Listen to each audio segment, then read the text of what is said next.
Bienvenidos amigos a la hora atómica. ¿Sabía usted que el agua combinada con los sismos ha generado los recursos minerales que cuenta el Perú? Para explicarnos estos fenómenos tenemos un invitado especial, un ingeniero geofísico. Hernando Tavera, presidente ejecutivo del Instituto Geofísico del Perú, ingeniero geofísico por la Universidad Nacional San Agustín, doctor en Ciencias Físicas por la Universidad Complutense de Madrid. Conviviendo con los sismos, esto es La Hora Atómica con Modesto Montoya. Gracias al doctor Hernando Tavera por estar con nosotros en La Hora Atómica. Muy buenas noches, muchas gracias por la invitación. El Perú es un país que tiene mucha suerte o mala suerte, dependiendo de dónde uno pueda ver, enfocar el tema. Me refiero a los sismos. Entiendo que la combinación de sismos y las lluvias, que son corrientes, frecuentes en el Perú, producen también riqueza mineral. Explíquenos, por favor, este tema. Bueno, yo creo que hay que enfocarnos en el hecho de que ¿dónde están los minerales? Están obviamente en la cordillera. Y la cordillera es el producto directo de lo que conocemos como la tectónica de placas. O sea, si la placa de Nazca nunca hubiera colisionado con la placa sudamericana, no tendríamos cordillera, ¿no? O sea, es el resultado de ese proceso evolutivo, ¿no? Y a la vez también este mismo proceso genera que tengamos volcanes en la región sur del Perú, por ejemplo, ¿no? Extinguido en la zona centro y norte. Y eso también es el punto focal de la formación, de la generación de toda la parte mineralógica que tenemos en nuestro país, ¿no? O sea, es un resultado bastante positivo, podríamos decir, de todo este proceso evolutivo del planeta Tierra. O sea que los minerales han venido del mar, se han subido, digamos, a las montañas, pero hay este asunto de los minerales más ricos, las vetas, ¿eso forma parte de una interacción entre lluvias y sismos? Mire, yo creo que tenemos que focalizarnos de manera concreta en lo que ya se entiende desde el punto de vista científico, ¿no? Toda la morfología que tenemos sobre Sudamérica, por ejemplo, es el resultado de esta convergencia, de esta colisión de placas. Y la colisión de placas, más allá de los sismos, también nos va generando la actividad volcánica. Toda la cordillera, dentro de su estructura, ha tenido en su pasado evolutivo, ¿no? Material magmático que ha venido directamente de la parte interna de nuestro planeta Tierra, que es la que ha generado pues, toda esta riqueza mineralógica a lo largo de todo el territorio peruano. Pero también tenemos una riqueza, digamos así, acuífera, porque la cordillera parece que es una esponja de agua. Hay mucha agua que podríamos extraer a través de túneles, como ocurre normalmente, ¿no? Lo que ocurre ahí es de que tenemos el sol que está produciendo, que genera la evaporación de las aguas de los océanos, en el caso nuestro, el Océano Pacífico. Ese vapor se eleva hasta ciertas alturas, se condensa, forma las nubes. Los vientos trasladan las nubes hacia la zona de la cordillera y es ahí donde se generan todas estas lluvias, ¿no? Y los suelos, obviamente, cuando reciben la lluvia, van generando las capas freáticas a cierta profundidad, que al final es la que, obviamente, la que alimenta todas las zonas de la cuenca baja, ¿no? Donde prácticamente tenemos pues, todos los sembríos, ¿no? Y la lluvia también es la causante, uno de los causantes de la formación de las quebradas, de los valles, de los cañones, ¿no? Y a la vez los que acarrean todo el material que erosionan de la cordillera, justamente para llevarlo a la parte de la cuenca baja, donde tenemos, pues obviamente, repito, los valles o todas estas zonas con sembríos que son muy fructíferos para la vida. Cuando uno se pasea por la Costa Verde de Lima, nota una serie de capas, ¿no? Hay arena, arcilla, piedras rodadas, como le llaman, que, bueno, tiene como 80, 100 metros de altura. Eso parece un paraíso para la gente que quiere estudiar el pasado de Lima, digamos. ¿Cómo se ha formado esto? Ahí lo que hay que entender es de que Lima prácticamente se ha levantado sobre lo que era la cuenca del río Chillón y el río Rímac. Significa que se ha levantado sobre esa cantidad de sedimentos que fueron arrastrados por estos ríos. Por eso es cuando uno pasea por Lima y a veces se encuentra pues, que están abriendo zanjas, ¿no? Encuentra la tierra, ¿no? Que es directamente, uno entiende que es de río, las rocas muy pulidas, que uno entiende que también son del río, ¿no? Entonces, todo Lima está levantado sobre estos sedimentos que justamente pues, vienen de estos dos ríos tan importantes para Lima. Pero también, por ejemplo, en el Salto del Fraile, que conocemos bien, se nota que hay capitas delgaditas, no ya de arena, de arcilla, sino metálica prácticamente, roca bien consolidada. Lo que hay que entender ahí también es de que el tema de la evolución de la cordillera, de la formación de la cordillera, se ha desarrollado un proceso que genera prácticamente compresión entre las placas tectónicas y eso va generando que las rocas se vayan plegando prácticamente. Y en ese plegamiento que lo hacen a diferentes presiones y temperaturas, las rocas se van mineralizando, ¿no?, en diferentes tipos de minerales. Y ya bueno, ya viene el hecho de que la humanidad pues le ha dado cierto valor a cada uno de estos minerales, ¿no? Y eso es lo que estamos explotando, o eso es lo que estamos tratando de en base a ese valor, pues generar riqueza, ¿no? Ahora, hablando de surgimientos o erosiones, o como se puede llamar, erupciones más bien, en el Salto del Fraile, en esas capas, hay una parte que se ve como una especie de columna, de un surgimiento de material que ha venido obviamente del fondo y luego se corta y luego va a la derecha y sigue su camino. Parece que hubiera una historia ahí de salida y luego temblores, sismos claro, horizontales. Cuéntanos un poco. No, es justamente eso, ¿no? O sea, la deformación acumulativa de la cordillera de los Andes nos va generando exactamente eso, ¿no? O sea, hay periodos en los cuales la cordillera, tiempos geológicos, o sea, no estamos hablando de un año al otro, son tiempos geológicos en los cuales la cordillera se va transformando, va cambiando de forma, ¿no? Y es el producto directo de las fuerzas que están generando su levantamiento, su movimiento en una u otra dirección. Y eso es lo que podemos ver, pues obviamente, incluso cuando vamos por las carreteras hacia el interior del territorio peruano, nos damos cuenta que la cordillera está plegada, nos damos cuenta que la cordillera está formada por capas prácticamente de rocas, ¿no?, que tienen una u otra forma, y ¿no? Rupturas, exactamente, fallas. ¿no? Y cuando uno tiene un poco de imaginación y está en una carretera, por ejemplo, cruzando un cañón, por así decirlo, uno puede imaginarse cómo en el pasado estos plegamientos pues hubieran estado formados realmente, ¿no? O sea, puede ser el seguimiento, la reconstrucción de cómo fue la cordillera al inicio antes de sufrir este tipo de erosión por las lluvias, por los vientos o por el mismo río, ¿no?, que va cortando la cordillera. De modo que el Perú es un paraíso para los geólogos, los geofísicos y también para los paleontólogos, porque he visto en estas rocas, en el Salto del Fraile, hay elementos marinos de no sé cuánto tiempo atrás. Encontramos en la zona del Fraile, encontramos en la Cordillera Blanca, en la Cordillera Negra, encontramos también en algunas partes de Cajamarca, ¿no?, lo cual es una muestra clarísima de que en el pasado todo el continente sudamericano estuvo completamente cubierto por agua. Y justamente son estas fuerzas tectónicas que le he mencionado de las placas tectónicas que hace de que comience a emerger la parte de Sudamérica, que hoy conocemos como el continente sudamericano, ¿no? O sea, todo ese es el resultado de cerca pues, de 240 millones de años que ha habido esta evolución, esta transformación del territorio. Y sigue cambiando, se sigue transformando, ¿no?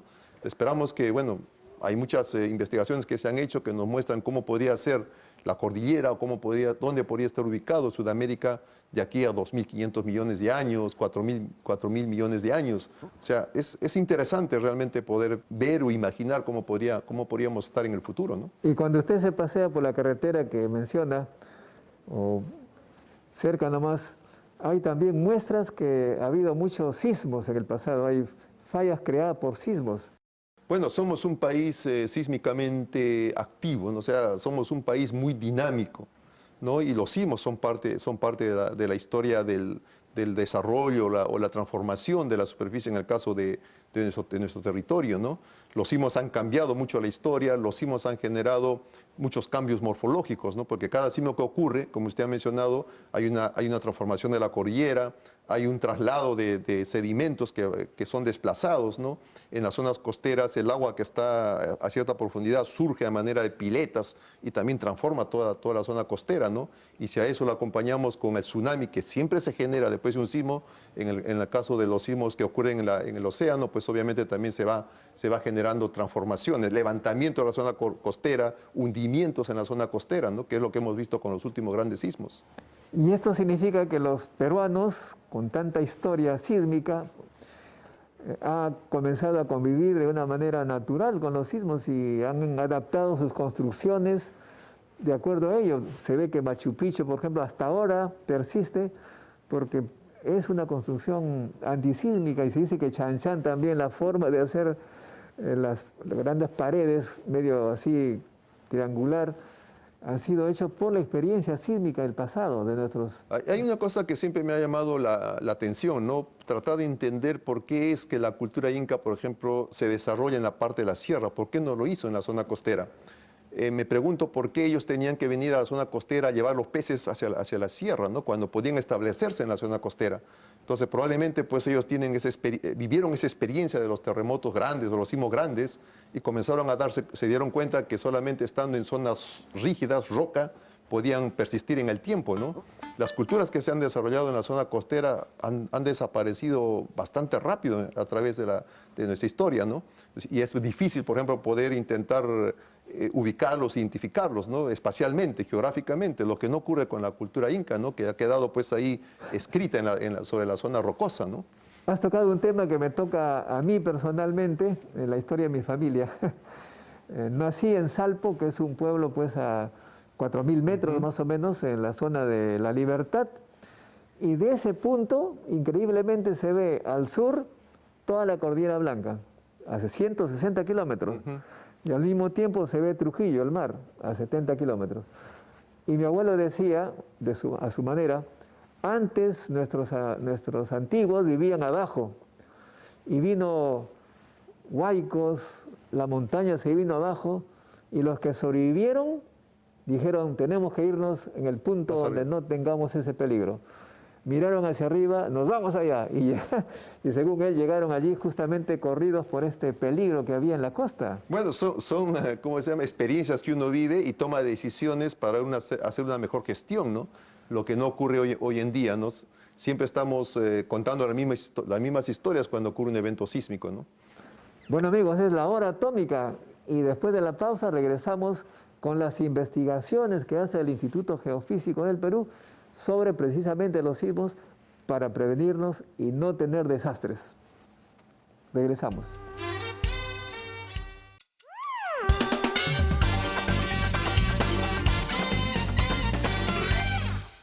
Estamos en la hora atómica con el doctor Hernando Tavera, ingeniero geofísico. La pregunta que quedó antes de la pausa: ¿qué investigaciones estamos haciendo para pronosticar los sismos, prevenirlos y no correr riesgos innecesarios? Bueno, uno de los objetivos primordiales de la sismología es lograr predecir el sismo, lo cual significa saber el lugar, la magnitud y la hora exacta en la cual va a ocurrir. Pero obviamente nos falta todavía hacer mucho trabajo a ese nivel. Lo que hemos logrado es pronosticar la ocurrencia de sismos, es decir, conocer dónde puede ocurrir con la mayor probabilidad y cuál podría ser su magnitud. Entonces, en este desarrollo han habido técnicas y métodos que nos han permitido hacer un seguimiento continuo, ¿no? Hemos empezado con las lagunas sísmicas, hemos continuado con las asperezas y ahora estamos trabajando con lo último en este tipo de investigación, que son las zonas de acoplamiento máximo de placas tectónicas. Entonces, nosotros hemos logrado ya monitorear el desplazamiento de la placa sudamericana a la altura de Perú y Chile, por ejemplo, y hemos logrado identificar dónde es que las placas no se movilizan en los últimos 200 años, 270 años. Y eso nos permite identificar exactamente dónde están estas zonas donde las placas están acopladas o están más adheridas o probablemente podamos decir más pegadas una placa con respecto a la otra, ¿no? Y eso nos ha permitido saber hoy en día de que frente a la costa central del Perú, donde se encuentra la región Lima, tenemos un área más o menos con una longitud del orden de 300 kilómetros que no ha tenido desplazamiento en los últimos 270 años, ¿no? O sea, hay una deformación acumulada, producto de la acumulación de esfuerzos. Y aquí tendría que producirse en algún momento el próximo evento sísmico en el Perú. O sea que esto se hace, entiendo ahora, actualmente con los satélites se observa prácticamente año a año cuánto se desplaza esta placa. Sabemos que hay un desplazamiento promedio del orden de los 7-8 centímetros por año.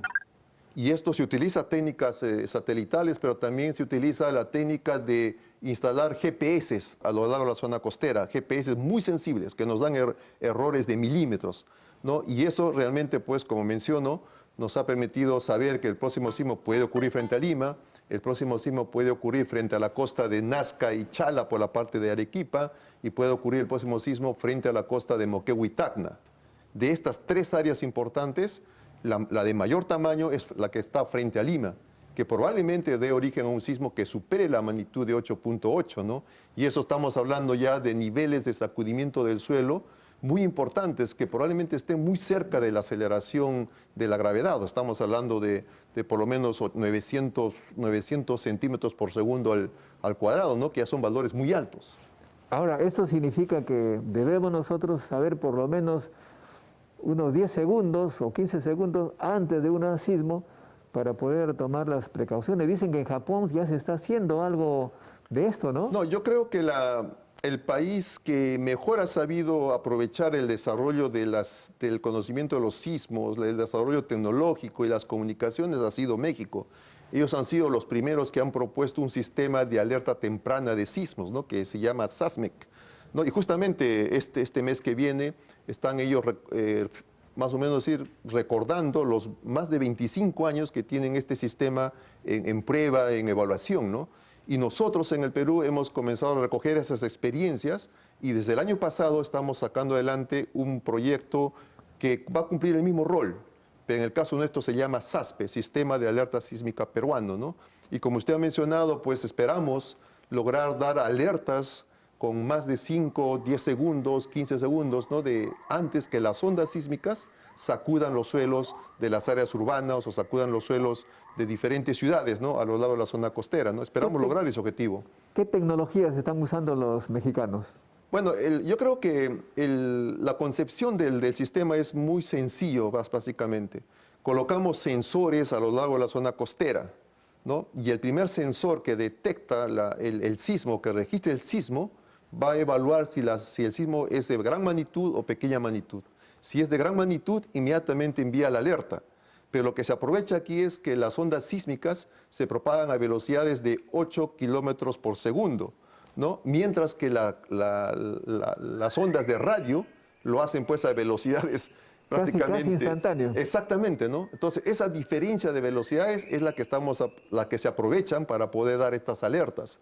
Cuanto más cerca estoy del sismo, el tiempo de alerta es menor. Claro. Y cuanto más lejos estoy, el tiempo de alerta es mayor, ¿no? Pero como este es un sistema, en el caso del Perú, si el sismo ocurre, pues, por ejemplo, frente a Pisco, la alerta para Lima debería estar llegando en un tiempo de 40 segundos, por ejemplo, ¿no? Pero si el sismo ocurre frente al Callao, la alerta para Pisco es 40 segundos, pero para el Callao y para Lima se va a reducir a 4 o 5 segundos, ¿no? Poco tiempo. Cada segundo de alerta, la población tiene que entender de que es un segundo en el cual tengo que tomar decisiones importantes para protegernos. Y hay que estar entrenados para...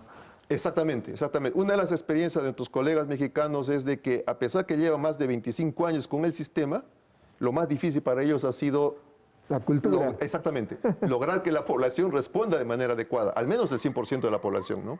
De lo contrario, digamos, 10 segundos uno se pone nervioso, no está preparado, no está automatizado y puede cometer errores. La población tiene que entender de que el sismo no es un enemigo. Las personas son afectadas físicamente solo por el colapso total o parcial de sus viviendas, de los edificios públicos, etc. Entonces ellos tienen que aprovechar esos segundos valiosos para intentar salir a campo abierto, o si están en departamentos, ubicarse en zonas seguras. Pero nosotros no sabemos convivir con estos sismos, doctor Tavera, porque incluso nuestras construcciones no las hacemos pensando en ellos, simplemente construimos a veces sin columnas. Esa cultura, supongo que ustedes en el IGP de alguna manera están tratando de cambiarla. Mire, hay una cosa interesante, ¿no? En Chile han comenzado a mejorar su modo de construir, y también la población ha comenzado a adquirir mayor cultura de prevención. Y hablo de un país cercano, para no mencionar uno que esté más lejano, ¿no? Pero eso lo han logrado después de que en los últimos 50 años han tenido más de 10 sismos grandes, ¿no? Entonces, uno aprende en base a la experiencia, ¿no? Entonces, en el caso del Perú, que no tenemos sismos grandes de manera continua, realmente olvidamos que somos un país sísmico. Y créanme que cada vez que ocurre un sismo, tengo la percepción de que la población reacciona como si fuera la primera vez que ocurre un sismo en el Perú. Y eso no es cierto, ¿no? Entonces, realmente es contraproducente, pero realmente faltan más sismos para que aprendamos a construir y también aprendamos a tener una mejor cultura de prevención. Y de construcción sobre todo, porque parece increíble que nuestros antepasados prehispánicos sabían eso, si tenían techos de cosas ligeras con mucha paja, de modo que si caía ahí no habría gran problema. Ahora nos ponemos tejas bien duras que caen y nos rompe la cabeza muy fácilmente. Mire, hay una cosa importante, ¿no? Los sismos son cíclicos. Donde ocurrió un sismo en el pasado, tiene que ocurrir otro. Y es muy probable que ese sismo tenga la misma magnitud. Y es muy probable que desarrolle el mismo proceso de ruptura. Y es muy probable que sacude el suelo con la misma intensidad. O sea que los sismos no cambian. ¿Qué es lo que cambia? Las ciudades. Han crecido en el tiempo de manera desordenada, ocupando suelos que no son los adecuados y haciendo las construcciones que no son las adecuadas, ¿no? Entonces, los sismos, eso no lo podemos evitar, pero sí podemos mejorar la cultura, ¿no? Hay la famosa historia de los cusqueños, no es historia, es realidad, ¿no? Que cuando vino el terremoto, no sé en qué año, todo lo que era construcciones hispánicas cayeron y lo que era inca de bases siguieron allí de pie. Eso significa que los incas conocían, pues obviamente, los sismos de hace mucho tiempo, sabían convivir con ellos. Pero hay un tema que usted está diciendo muy importante, el suelo. Hay que saber dónde uno construye su casa y los riesgos que conlleva ese sitio.